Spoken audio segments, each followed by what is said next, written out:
On April 25, 2026, Mali's Defense Minister Sadio Camara was targeted at his residence near Bamako, hours before 10,000 fighters launched a coordinated strike on 6 cities. He was gone before most of his own soldiers knew the operation had started. That is not a coincidence, that is logistics. Bamako, Gao, Kidal, Mopti, Sevare, Tessalit. 6 cities hit simultaneously at 4:56 in the morning, the largest coordinated offensive on Malian soil since 2012. Someone paid for this. Someone unified JNIM and FLA, 2 factions that have spent years actively trying to eliminate each other, into a single strike force in under 60 days. The men hired to stop exactly this retreated. 400 Africa Corps soldiers, contracted to eliminate the very fighters now entering Kidal, withdrew under rebel escort.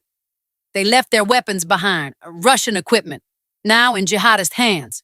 According to regional intelligence analysts, Russia had received a specific warning 72 hours before the attack. Targets named, timeline named. Russia did not respond. This is not the story of a failed defense. This is the story of a system that funds instability, arms both sides, and removes the obstacles, including Defense Minister's Geopolitics, before the operation begins. On May 7th, 12 days after Kidal fell, Ibrahim Traore named that system. If you have ever been told that Africa's crises are Africa's own creation, that armed conflict is the continent's natural condition, not something manufactured and financed from the outside, what you are about to hear is what they spent 60 years hoping you would never understand. April 25th, 2026, 4:56 in the morning, 6 cities, 1 moment. A coordinated strike that no one in the international intelligence community publicly admitted they saw coming. According to reports reviewed from NPR and Al Jazeera, the Front de Libération de l'Azawad, the FLA, and the Groupe de Soutien à l'Islam et aux Musulmans, known as JNIM, launched simultaneous attacks across Bamako, Gao, Kidal, Mopti, Sevare, and Tessalit, not one after another, all at once. Before dawn, before most of Mali's capital had finished its morning prayer, records indicate this was the single largest coordinated militant offensive on Malian soil since the 2012 rebellion that fractured the country's north and ultimately triggered a decade of military intervention. But the attack itself was not the first strike that morning. Before the full operation unfolded, Mali's Defense Minister Sadio Camara was targeted at his private residence near Bamako.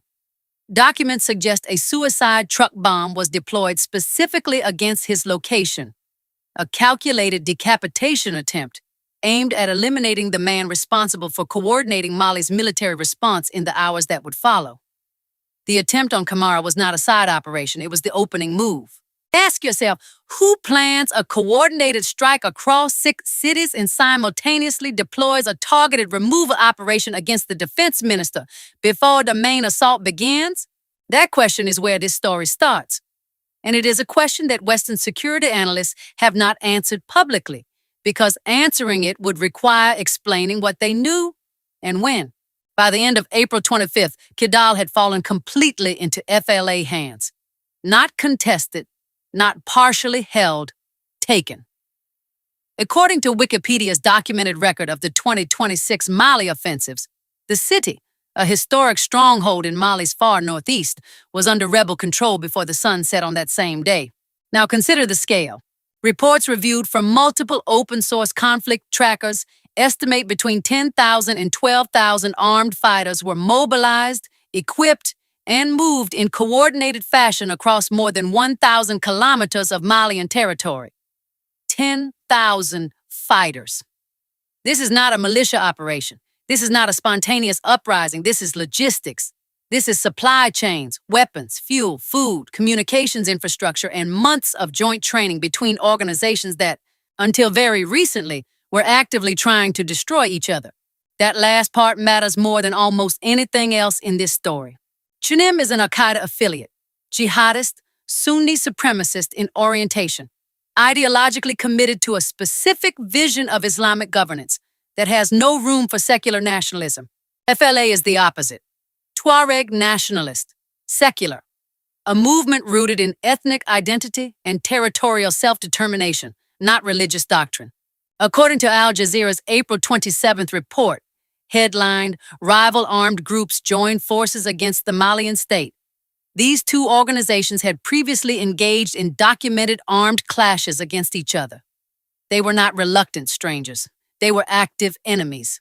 Members of each faction had eliminated members of the other in documented confrontations over the previous 2 years.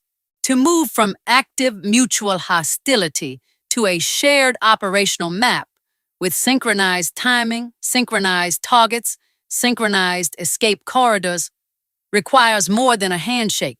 It requires a third party with enough resources and enough credibility to make both sides believe the alliance was worth more than the grudge. Ask yourself what kind of organization can get Al-Qaeda and Tuareg nationalists to share the same operational map. That answer is not yet public, but the infrastructure required to produce it is. Which brings us to Africa Corps. 400 soldiers, formerly Wagner Group, now operating under a formal contract with Russia's Ministry of Defense, rebranded as Africa Corps following Wagner's post-mutiny restructuring. Their mission in Mali, the mission they were paid to carry out, was the protection of the Malian state and the active elimination of FLA and JNIM fighters. On April 27th, 2 days after the assault began, Africa Corps withdrew from Kidal, then from Aguelhok, then from Tessalit. This is documented in the Wikipedia record of the 2026 offensives. The withdrawal was conducted not under fire, not through emergency extraction, but under FLA escort. The rebel forces that Africa Corps was contracted to eliminate escorted the convoy out. Russian military equipment, vehicles, communications gear, weapon systems was left behind, captured by the same fighters Africa Corps was supposed to suppress. Western press reported this as a retreat, a clean word, a neutral word. It did not ask why FLA would allow an enemy convoy to withdraw safely when they had the numerical advantage and the tactical position to prevent it. That is not a retreat. That is a negotiated exit. And negotiated exits leave paper trails. By May 1st, FLA and JNIM had taken the Tessalit military base. Records from African News confirmed the alliance of Sahel states, the AES, launched intense air campaigns over Kidal, Gao, and Menaka, beginning that same day. The Council on Foreign Relations had already noted, weeks before the attack, that AES had expanded its joint force from 5,000 to 15,000 troops in mid-April, a surge that was in progress before the offensive began. Someone knew. The force expansion happened before the attack, not after. But what no one reported, not Reuters, not Al Jazeera, is who sent the advance warning and why it was deliberately ignored. Stay with this, because what comes next will reframe everything you just heard. According to regional analysts who reviewed the intelligence files, Russia received a specific warning 72 hours before the attack. Not a vague threat assessment, a specific warning, with targets, timelines, and unit movements. Russia did nothing with it. That is not a failure of intelligence. That is a feature of the architecture that designed this operation. And here's what investigators recovered from jihadist firing positions inside Kidal: Western standard weapons. Equipment that has no business being in the hands of any faction operating in northern Mali. Someone moved it there. Someone paid to move it there. And the trail that money left behind is exactly what Ibrahim Traore spent 12 days following. The warning came 72 hours before the first shot. Records and regional reports indicate that El Haj Ag-Gamu, the governor of Kidal, transmitted specific intelligence to Russian channels around April 22nd. A detailed alert that an offensive was being staged. The scope, the timeline, the coordination between forces that had never worked together before. The intelligence was received. It was not acted upon. And that is the question that changes everything. Not why Russia failed to respond. That is too simple. The real question is this: what made not responding more advantageous than responding? Remember the negotiated exit. Remember the convoy that left without firing a shot, escorted out of Kidal by the same fighters it was contracted to suppress. Russian military equipment, vehicles, communications gear, weapon systems, left behind in rebel hands. That was not an accident. Accidents do not come with escorts. When you place that image next to the ignored intelligence warning, a pattern forms. And patterns, unlike coincidences, require explanation. Now consider the financial architecture that made the assault possible. 10,000 to 12,000 fighters, armed, fed, fueled, mobile, and coordinated, all within a window of fewer than 60 days. Organizations that track proxy conflict financing have been consistent on this point. Equipping a force of that scale, at that level of coordination, requires a funding architecture operating well above the capacity of any regional armed faction. This was not a militia scraping together resources from across the Sahel. This was a funded operation, planned, resourced, timed. Western standard weapons were recovered from JNIM positions following the offensive. According to Wikipedia's documented record of the 2026 Mali offensives, investigators have since opened what is described as a gold trail, a financial trace that appears to connect the weapons supply chain to a network operating well beyond the region. Not a local trail, a transcontinental one. Who runs a transcontinental weapons pipeline into a conflict labeled as a jihadist insurgency? That is not a rhetorical question. It is an investigative one. And the answer does not fit on a bumper sticker. Then came May 1st, the same day AES confirmed it had launched air campaigns over Kidal, Gao, and Manaka, the same day the military picture shifted. JNIM released a public statement. The language was striking. Peaceful transition. Common front with political parties. Let that settle for a moment. JNIM is an Al-Qaeda affiliate. It was founded in jihadist ideology, sustained on jihadist doctrine, and had never, in any public record, adopted the vocabulary of democratic politics. Jihadist organizations do not call for peaceful transitions.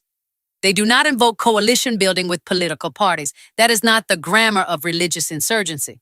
That is the grammar of a managed political operation. Someone rewrote JNIM's script.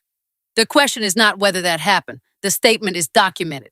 The question is when the rewriting began and who provided the new draft. The Alliance of Sahel States responded quickly.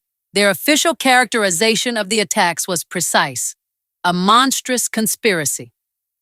According to News Central TV's coverage of the AES response, that word, conspiracy, was chosen deliberately. Not offensive, not incursion, not attack. Conspiracy implies external coordination. It implies planning that exceeds the organizational capacity of the forces visibly present. It implies that what the world saw on the ground was the surface layer of something much deeper. AES had already expanded its joint force from 5,000 to 15,000 troops beginning in mid-April, weeks before the offensive launched. The Council on Foreign Relations had documented this surge, a surge that was already in motion before the first shot. Someone knew what was coming. The external funding pipeline knew what was coming. And the proxy supply network had already been activated when the world was still calling this a regional dispute. Now consider the geography, and consider why geography rarely makes it into the analysis. Kidal sits at the northern extreme of Mali, pressing against the Algerian border. Remote by design, the infrastructure connecting it to the south was never built, and there are interests for whom that absence is not a failure but a feature. Remoteness is not a problem to be solved when it is a condition to be maintained. What cannot be reached cannot be governed, and what cannot be governed cannot be audited. The region carries geological significance that rarely enters the analysis. The broader Saharan corridor, encompassing Kidal's hinterland and the territories that surround it, holds deposits of uranium and lithium that have been mapped but not fully documented in public records. What is documented is the pattern. Instability in resource-adjacent territories consistently delays extraction agreements, prevents formal state ownership claims, and creates the conditions under which informal extraction networks operate without oversight. The question of who benefits from Kidal's instability is not ideological. It is geological. A territory without a functioning government cannot negotiate mineral rights. A territory in active conflict cannot audit what is being taken from its soil. Foreign interests aligned against Sahel sovereignty do not need to win the war, they only need to sustain the chaos. Documents reviewed from post-conflict resource analysis in comparable Saharan zones show a consistent finding. Informal extraction, the movement of unregistered minerals across ungoverned territory, accelerates during active conflict, not after it ends. The fighting is not the cost. The fighting is the cover. And Sadio Camara, the defense minister targeted before the assault even began, had been working on exactly that, the documentation of extraction activity in northern Mali. The timing of that targeting was not coincidental. It was structural. And here's what the investigators found when they traced the gold trail back to its origin. It had nothing to do with religion and everything to do with what lies beneath the soil of northern Mali. If you are still here, you already understand something most people refuse to see. According to analysts tracking proxy conflict financing across the region, the funding chain behind the April 25th operation did not originate in the Sahel. It moved through multiple jurisdictions, across at least 3 continents, before arriving in the hands of fighters who, according to every publicly available record, should have been enemies of each other. That trail has a name, and it has a destination. Ibrahim Traore was not sitting still during those 12 days. He was following the money, building the case, assembling the kind of evidence that, once released, cannot be quietly walked back by any press release or diplomatic statement. What he found and what he named on May 7th is where this video goes next. The world was asking the wrong question. After April 25th, every international newsroom ran the same headline. Why hadn't Traore sent troops? Why was the alliance of Sahel states silent while Kidal burned? Analysts framed it as hesitation. Commentators called it weakness. And that framing, that specific framing, is exactly what the shadow funding architecture needed the world to believe.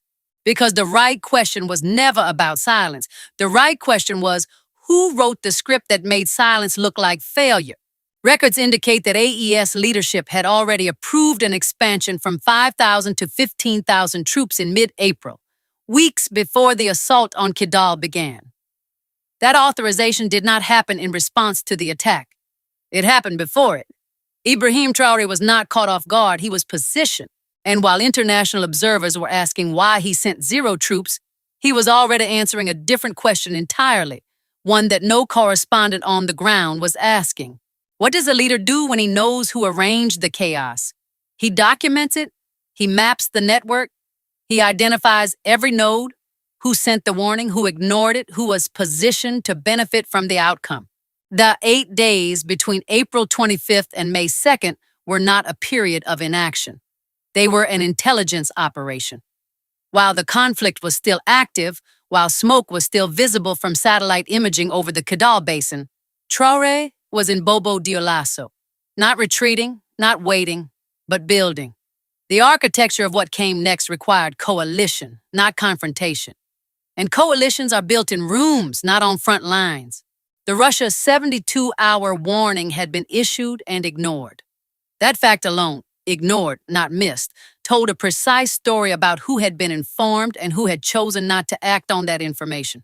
Reports reviewed from the period confirm what many outlets missed entirely. Colonel Goïta disappeared from public view for 96 hours following the initial assault. No press conferences, no appearances on state television, no statement of command. Al Jazeera confirmed the absence. The silence at the top of Mali's leadership was total. While Goïta went dark, Traore was visible. He issued the AES statement describing the assault as a monstrous conspiracy. He coordinated the air campaign response. He appeared. And that contrast, one leader absent, one leader present, was not accidental. It was the shape of things to come. Because the response AES chose was not what Western analysts predicted. And that is the point. If AES had sent ground forces into Mali, the headline would have written itself in under an hour. AES invades Mali. Traore occupies sovereign territory. The legal architecture of that framing would have taken years to dismantle. And the forces who arranged the initial assault understood that. The trap was designed to work whether Kidal fell or whether AES responded with ground troops. Either outcome served the same architecture. Traore walked into neither side of it. Instead, reports reviewed from May 1st confirm AES launched high-intensity air campaigns across Kidal, Gao, and Menaka. Not ground invasion, encirclement from altitude. The doctrine was deliberate: deny the narrative of occupation, deny the pretext for external intervention, and close the operational space around Kidal without ever setting foot inside Malian territory. 15,000 troops, approved in mid-April, waiting for the signal. The signal, when it came, did not look like what the world expected. The fact that you are still here, that you followed this story from the mineral maps to the gold trail, from the Russia warning to the negotiated exit, means you already understand something that most international observers are actively choosing to look past. You are watching a different story than the one being told in the headlines. That difference is not incidental. It is the entire point. On May 4th, Goïta read a decree on state radio. He was appointing himself Minister of Defense. General Umar Diarra was named Delegated Minister. Documents reviewed show this consolidation came on the fourth day after Goïta's reemergence. 4 days of silence, then a structural reorganization at the top of the command chain.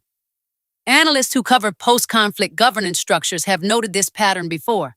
A leader who disappears during the critical window and returns by expanding authority is not demonstrating strength. The consolidation was necessary.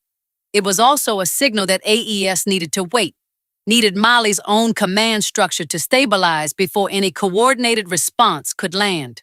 Traore waited, not because he lacked options, because he understood the sequence. A leader who acts before the command structure of an ally has stabilized does not win the crisis. He inherits it. And inheriting Mali's crisis was precisely the outcome the shadow funding architecture had designed for. And here is where the geological record connects back to the strategic one. The fighting is the cover. That was the finding from comparable Saharan resource zones. Kidal's mapped uranium and lithium deposits do not disappear during conflict. They become inaccessible to formal state documentation. The informal extraction networks that operate in ungoverned territory do not pause for ceasefires. They accelerate. Sadio Camara had been working on documenting exactly that activity before the assault began. The targeting of that documentation effort was not coincidental. The silence around it, in Western coverage, in international reporting, is also not coincidental. 12 days ago, Kidal fell. The headlines wrote that story in real time. Crisis, collapse, abandoned. Today, Kidal is surrounded. Confirmed reports from Traore News, Africa and MD24 News TV on May 7th. Kidal Encirclement. The encirclement complete. The doctrine validated. The doctrine that Traore announced through action rather than statement. The man who sent 0 troops into Malian territory achieved what the forces who sent thousands across the Sahel for over a decade could not. He closed the ring without crossing the line. 12 days, no ground invasion, no occupation narrative, no pretext handed to the architecture that arranged the original assault. The encirclement of Kidal is not the end of this story. It is the opening move of a question every African government is now being forced to answer out loud. Hold on. Because this is where the story changes permanently.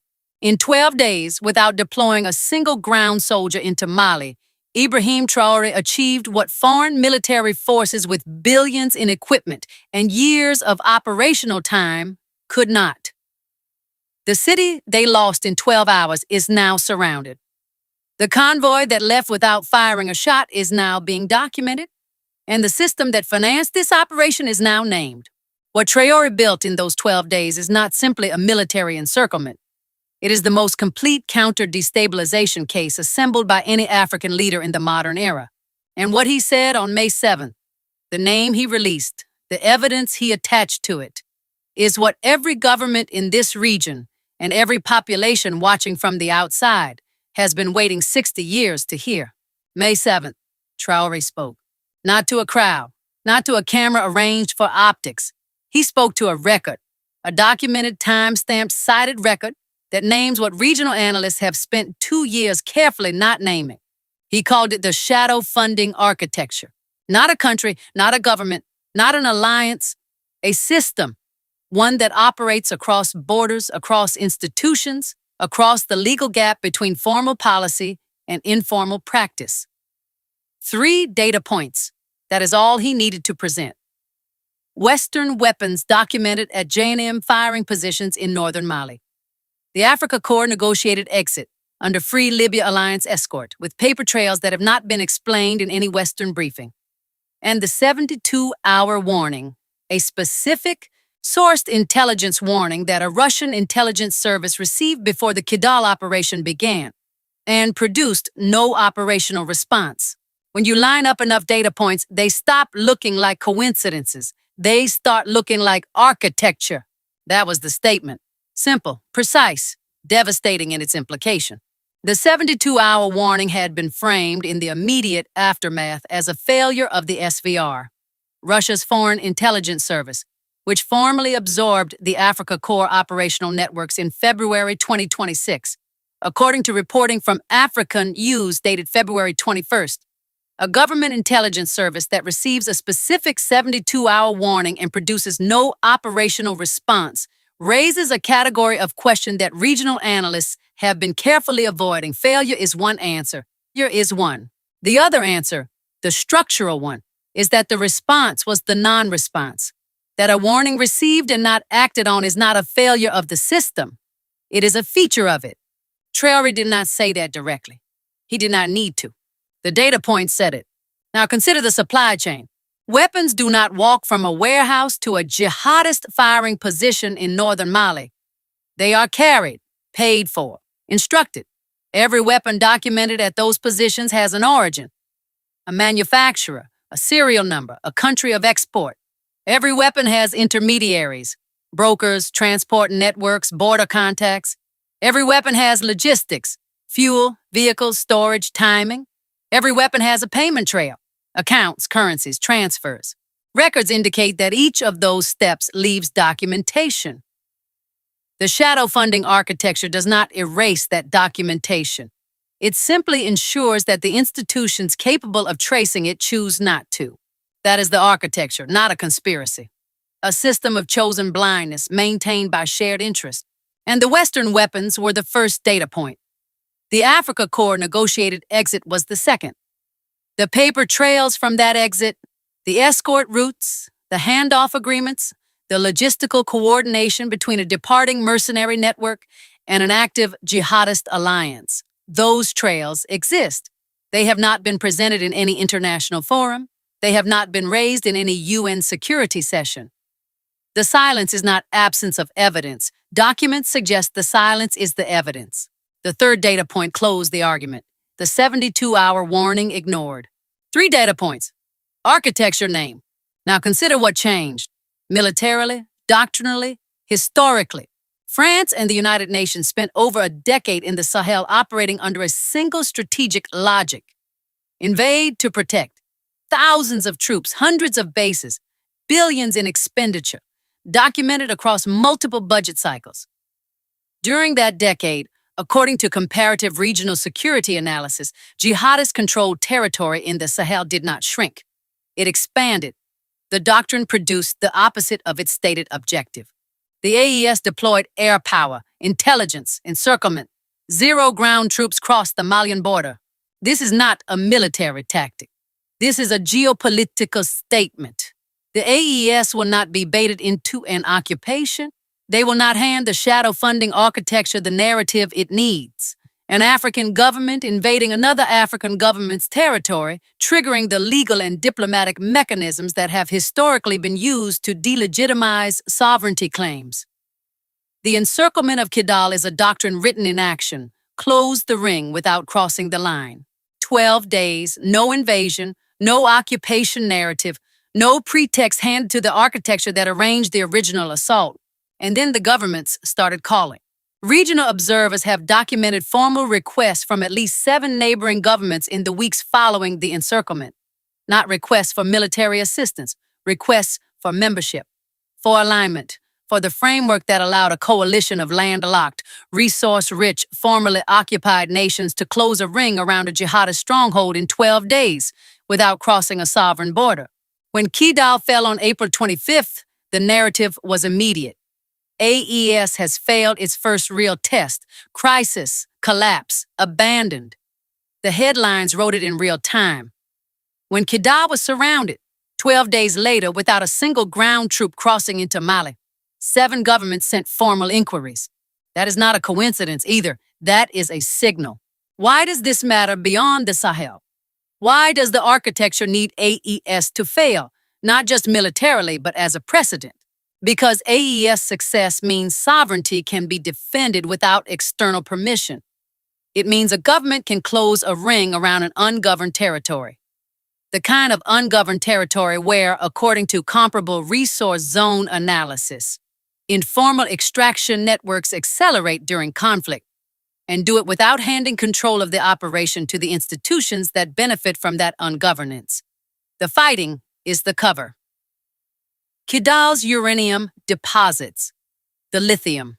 They do not disappear during conflict. They become inaccessible to formal state documentation. And the informal networks that operate in that gap do not pause for ceasefires. Every extractive interest operating in ungoverned African territory has a direct financial stake in seeing the AES encirclement model fail. Not because of the military outcome, because of the precedent. Because if Burkina Faso, Mali, and Niger can close that ring, can demonstrate that sovereignty at scale is achievable without foreign troops, without foreign bases, without the architecture's permission, then the model that has sustained informal extraction across the continent loses its operating environment. The Encirclement of Kidal is an experiment in sovereignty at scale. And the answer Traore gave on May 7th, the name, the evidence, the doctrine, will force every government in West Africa to choose which side of that experiment they stand on. You stayed, you watched all of it. That matters, because what you just witnessed was not a news segment. You are watching the record that the record keepers chose not to make. Let that sit for a moment. The April 25th attack was not a security failure. It was a designed outcome, documented funding sources, coordinated timing, an unprecedented coalition of armed groups that had never operated together before. The shadow funding architecture did not appear randomly. It was built, maintained, and activated. And for 8 days, while analysts called the silence hesitation, Traore was building the case that would name it. That silence was not paralysis. Records indicate it was the most consequential intelligence operation the Alliance of Sahel states had run since its formation. The result, 0 troops crossed into Malian territory, and Kidal, the ungoverned ring of deposits and informal networks, was encircled in 12 days. 0 troops, 12 days. A ring closed without foreign bases, without external permission, without the architecture's consent. That is not a military achievement alone. It is a doctrinal one. Because the precedent established at Kidal on May 7th does something the shadow funding architecture cannot easily reverse. It proves that sovereignty at scale is achievable. That a government can close a ring around the territory where, according to comparable resource zone analysis, informal extraction accelerates during conflict, and do it without handing operational control to the institutions that benefit from that ungovernance. The fighting was the cover. The lithium and uranium do not pause for ceasefires, but the encirclement doctrine disrupts the environment those networks depend on. That is why 7 nations have formally requested AES membership since the doctrine was announced. Not because of sentiment, because of precedent. Traore is not a symbol because he won a battle. He is a symbol because he named the system. And naming a system with evidence in public, with the cameras running, is an act that cannot be undone. You now understand something that most people watching coverage of the Sahel will never be told. The April 25th attack, the 8 days of silence, the Russia 72-hour warning that was dismissed, the evidence assembled, the name delivered on May 7th. These are not separate events. They are a single sequence, and the sequence has a logic that only becomes visible when you stop reading events as chaos and start reading them as architecture. You have done that. You followed it to the end. If this video gave you the piece of this story you could not find anywhere else, the piece that made the sequence legible, press-like, not as a gesture, as a signal that this kind of analysis belongs on the record, because the record keepers are choosing not to make it. Someone in your life is still being told that Africa's instability is Africa's fault, that the conflicts are tribal, the governments are incompetent, the outcomes are inevitable. Share this video with that person, not to argue, to give them the vocabulary to ask a different question. And in the comments, drop the words, "Now I see it," your country, and which part of this story your local media never covered. Because every country that has media covering the Sahel has a version of the same gap. I want to know where yours is. If you want to understand how the AES built the force that closed this ring and why 15,000 troops were positioned before the attack began, that video is linked above. The answer to that question changes everything about how you read this one.